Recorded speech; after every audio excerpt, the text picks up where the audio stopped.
The opportunities before us are great. That's why I make this commitment to you and this commitment to Britain.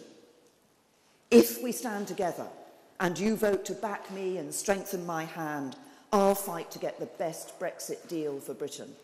I'll stand up for Britain and fight for Britain to guarantee our economic security, to deliver better paying jobs, a good school place for every child, real technical education and extra funding every year for our schools and a strong NHS. And I'll stand up for Britain to ensure we control and reduce immigration when we leave the EU. This is my plan for Britain, a plan for Brexit and beyond. But the brighter future we want for our country will not just happen. This great national moment needs a great national effort in which we pull together with a unity of purpose. And however we voted in the referendum last June, we come together with a determination to make a success of the years ahead. Because together we can do great things. As I've said many times in the past, people can have faith in me because I have faith in them. I believe in the British people. I believe that with determination, ingenuity and common sense, we can use this moment of great national change to shape a better future for Britain. So this is the time to choose. Because at moments like these, great turning points in our national story, the choices we make define the character of our nation. We can choose to say the task ahead is too great. We can choose to turn our face to the past and believe it can't be done. Or we can look forward with optimism and hope and to believe in the enduring power of the British spirit. I choose to believe in Britain and that our best days lie ahead. And I do so because I'm confident that we have the vision and the plan to use this moment to build a better Britain. So over the next 7 days, I will fight to earn every vote in this election, because every vote will count to strengthen my hand in the Brexit negotiations. And every vote will be a step towards that brighter future that we can build beyond Brexit together. That is why I will be campaigning in all corners of this country in the week ahead, and why I will be reaching out to everyone in every community. Because this election is not about the old tribal politics of the past, but about looking to the future, about securing that future for the generations still to come, and about doing what's right in the national interest. Whoever you are and however you have voted before, if you put your trust in me, back me, I will work every day to build a better future for your family and your community.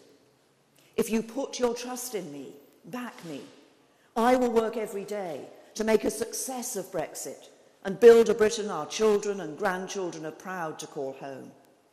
If you put your trust in me, back me, I will strive to be a leader worthy of our great country. And together, we will fulfil the promise of Brexit and build a stronger, fairer, more prosperous country. A country that works not just for a privileged few, but for everyone. Thank you.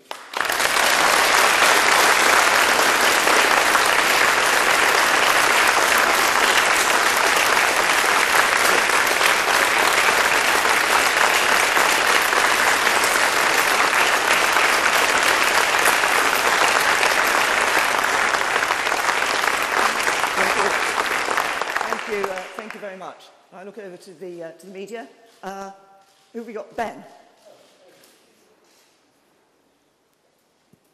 Thanks very much. Prime Minister Ben Wright from the BBC. You warned recently that there would be dire consequences if you didn't manage to get a deal between Britain and the EU, but you haven't spelt out what those dire consequences would be.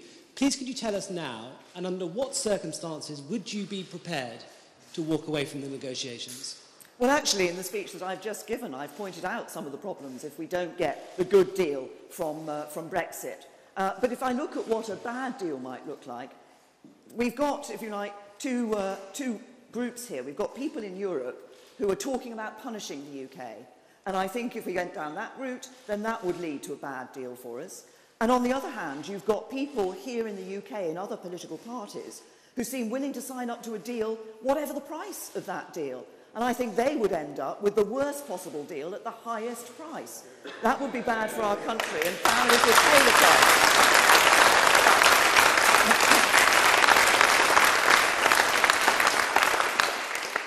Emily.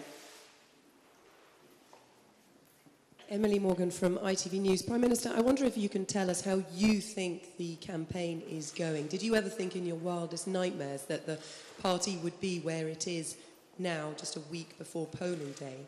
And if I may, can you tell us what you have done to try and persuade President Trump not to pull out of the Paris Climate Agreement?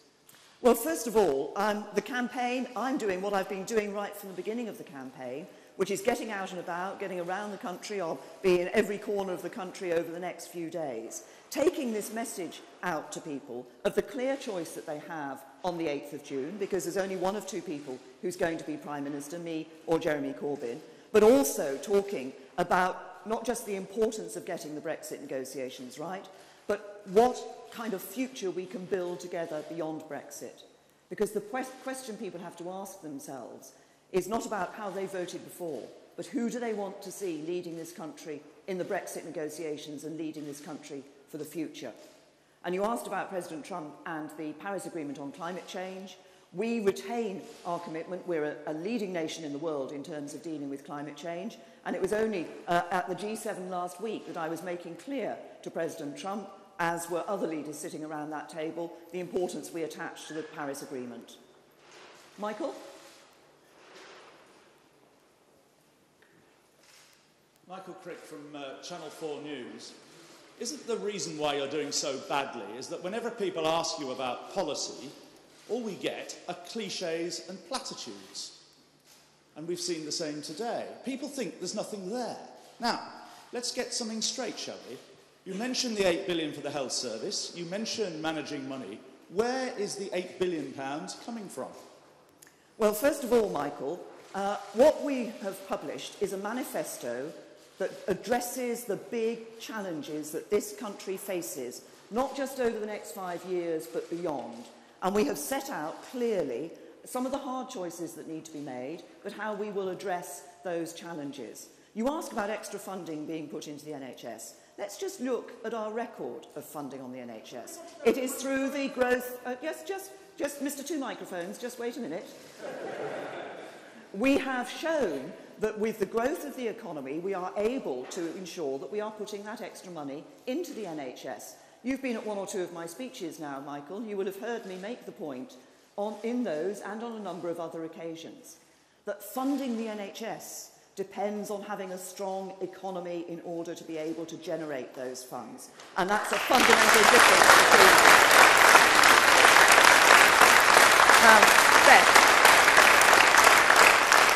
Beth.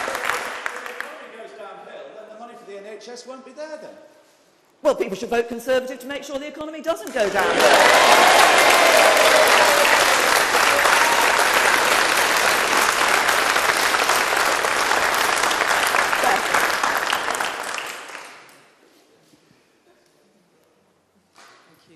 Beth Rigby, thank you.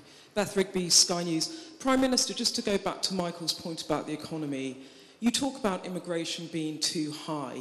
But many experts will say that if you cut it to the tens of thousands, the economy will take a hit, and that will affect all our children's futures. Do you accept that? And be straight with people. What is a realistic level for immigration, and how many work visas do you anticipate you'll need to not have an economic contraction in this country? Thanks. Well, first of all, we have retained our commitment to bring net migration down to sustainable levels. That's the tens of thousands. Why have we done that? We've done that because we recognise the impact that immigration has when it is too high and too fast on people. And it's people at the lower end of the income scale who most feel that impact, both in displacing jobs and in keeping wages down. It also can put pressure on public services. But what we do need to do in terms of the economy for the future is make sure that young people here in this country are trained with the skills that they need to take the jobs of the future. And that's why what we're doing in technical education is going to be so important for our economy in the future. Harry. Thank you, Prime Minister. Harry Cole from The Sun. On Tuesday, you launched a blistering personal attack on Jeremy Corbyn, and here you are today, 48 hours later, preaching national unity and the end of tribal politics. Are you concerned your campaign messaging is a little bit all over the place and aware it gives off a slight sense of panic? No, on Tuesday and today I made the point that I don't think Jeremy Corbyn's up to the job. He hasn't got a plan for the Brexit negotiations. Those will start 11 days after election day. He hasn't got a plan for us building a stronger economy and a more secure future for this country. And he doesn't have a plan for ensuring our national security. That's why I say there's a very clear choice for people at the election next week, in just a week's time. It is who do they want to see, who do they think has got the strong and stable leadership to take this country through into the future. Yes, Jack. Jack Maben from the Daily Telegraph. Prime Minister, can I ask, the latest opinion poll gives your party a lead of just 3 points over Labour. Why do you think that the 24-point lead you had when the election campaign began has evaporated? Jack, you know that there's only one poll that matters, and that's the poll that's going to take place next Thursday on the general election, when people actually go and cast their vote. And when they do that, the choice they have is a simple one, because there is only one of two people who is going to be Prime Minister after the general election. It's either me or Jeremy Corbyn. So the choice people have is, do they want to, how do they see the future? They have a choice to decide who they want to lead this country into those Brexit negotiations, get the best deal for Britain from those Brexit negotiations, but also lead us to building that stronger, more prosperous future for our country. It's a very clear choice. I think it's me and my team that have that strong and stable leadership to be able to take this country into those Brexit negotiations, get the best deal, but build that stronger, more secure, fairer, more prosperous future as well. Yes.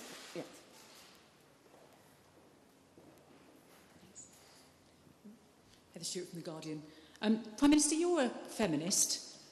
Your candidate in Darlington, the constituency where we boarded the blue battle bus in Battle Bus this morning, Peter Cuthbertson, has said in the past that a woman's sexual history should be brought to bear in rape trials because, I quote, "Of course it's relevant how promiscuous a woman is in determining how likely it is that she consented, and a woman of low morals is more likely to consent to sex and to lie." Is he an appropriate person to be in your team and to represent you to the voters, do you think? Well, Peter has made clear that his views have changed. You say that you reference my own position on some of these things. I have been very clear as Home Secretary over 6 years and continuing as Prime Minister, a number of issues that I've been addressing, particularly around domestic violence. We're seeing more people willing to come forward and report allegations of rape, and we're actually seeing more prosecutions for rape.